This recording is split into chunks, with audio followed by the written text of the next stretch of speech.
खाटू श्याम जी की कहानी। बर्बरिक बचपन में एक वीर और तेजस्वी बालक थे।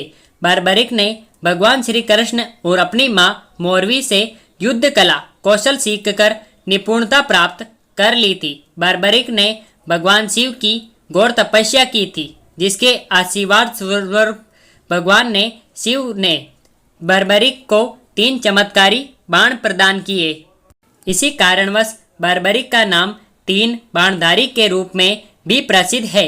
भगवान अग्निदेव ने बर्बरिक को एक दिव्य धनुष दिया था, जिससे वो तीनों लोकों पर विजय प्राप्त करने में समर्थ थे। जब कौरवों पांडवों का युद्ध होने का सूचना बर्बरिक को मिली तो उन्होंने भी युद्ध में भाग लेने का निर्णय लिया। बर्बरिक ने अपनी मां का आशीर्वाद लिया और युद्ध में हारते हुए पक्ष का साथ देने का वचन देकर निकल पड़े। इसी कारण वचन के कारण हारे का सहारा बाबा श्याम हमारा, ये बात प्रसिद्ध हुई।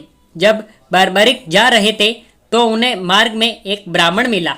यह ब्राह्मण कोई और नहीं, भगवान श्री कृष्ण थे, जो कि बर्बरिक की परीक्षा लेना चाहते थे। ब्राह्मण बने श्री कृष्ण ने बर्बरिक से प्रश्न किया कि वो मात्र 3 बाण लेकर लड़ने को जा रहा है। मात्र 3 बाण से कोई युद्ध कैसे लड़ सकता है? बर्बरिक ने कहा कि उनका एक ही बाण शत्रु सेना को समाप्त करने में सक्षम है और इसके बाद भी वे तीर नष्ट न होकर वापस उनके तरकश में आ जाएंगे। अतः अगर तीनों तीर के उपयोग से तो संपूर्ण जगत का विनाश किया जा सकता है। ब्राह्मण ने बर्बरिक से एक पीपल के वृक्ष की ओर इशारा करके कहा कि वो एक बाण से पेड़ के सारे पत्तों को भेद कर दिखाए।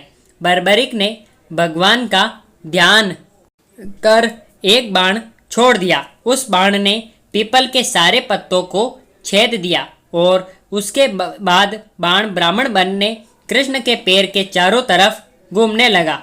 असल में कृष्ण ने एक पत्ता अपने पैर के नीचे छिपा दिया था। बर्बरिक समझ गए कि तीर उसी पत्ते को भेदने के लिए ब्राह्मण के पैर के चक्कर लगा रहा है। बर्बरिक बोले, हे ब्राह्मण, अपना पैर हटा लो, नहीं तो ये आपके पैर को वेद देगा। श्री कृष्ण बर्बरिक के पराक्रम से प्रसन्न हुए। उन्होंने पूछा कि बर्बरिक किस पक्ष की तरफ से युद्ध करेंगे। बर्बरिक बोले कि उन्होंने लड़ने के लिए कोई पक्ष निर्धारित किया नहीं है, वो तो बस अपने वचन अनुसार हारे हुए पक्ष की ओर से लड़ेंगे। श्री कृष्ण ये सुनकर विचारमग्न हो गए, क्योंकि बर्बरिक के इस वचन के बारे में कौरव जानते थे।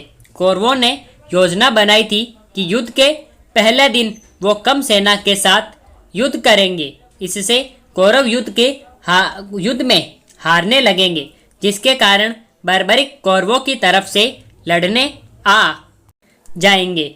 अगर बर्बरिक कौरवों की तरफ से लड़ेंगे तो उनकी चमत्कारी बाण पांडवों का नाश कर देंगे।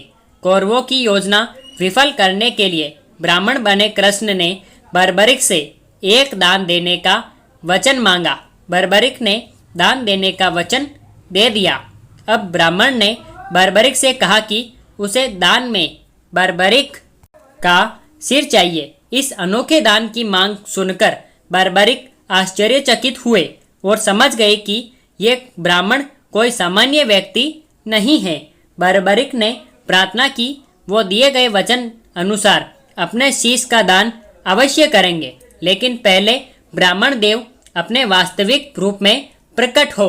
भगवान कृष्ण अपने असली रूप में प्रकट हुए।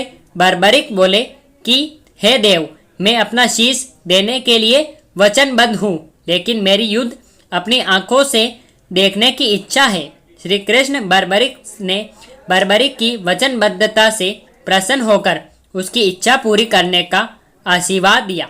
बर्बरिक ने अपना शीश काटकर कृष्ण को दे दिया। श्री कृष्ण ने बर्बरिक के सिर को 14 देवियों के द्वारा अमृत से सींचकर युद्ध भूमि के पास एक पहाड़ी पर स्थित कर दिया, जहां से बर्बरिक युद्ध का दृश्य देख सके। इसके पश्चात कृष्ण ने बर्बरिक के धड़ का शास्त्रार्थ विधि से अंतिम संस्कार कर दिया। महाभारत का महान युद्ध समाप्त हुआ और पांडव विजय हुए। विजय के बाद पांडवों में ये बहस होने लगी कि इस विजय का श्रेय किस योद्धा को जाता है। श्री कृष्ण ने कहा, चूंकि बर्बरिक इस युद्ध के साक्षी रहे हैं, अतः इस प्रश्न का उत्तर उन्हीं से जानना चाहिए। तब परमवीर बर्बरिक ने कहा कि इस युद्ध की विजय का श्रेय एकमात्र श्री कृष्ण को जाता है, क्योंकि यह सब कुछ श्री कृष्ण की उत्कृष्ट युद्ध नीति के कारण ही संभव हुआ। विजय के पीछे सब कुछ श्री कृष्ण की ही माया थी। बर्बरिक के इस सत्य वचन से देवताओं ने बर्बरिक पर पुष्पों की वर्षा की और उनके गुणगान गाने लगे। श्री कृष्ण वीर बर्बरिक की महानता से अति प्रसन्न हुए और उन्होंने कहा, हे वीर बर्बरिक, आप महान हैं। मेरे आशीर्वाद स्वरूप आज से आप मेरे नाम श्याम से प्रसिद्ध हो जाओगे।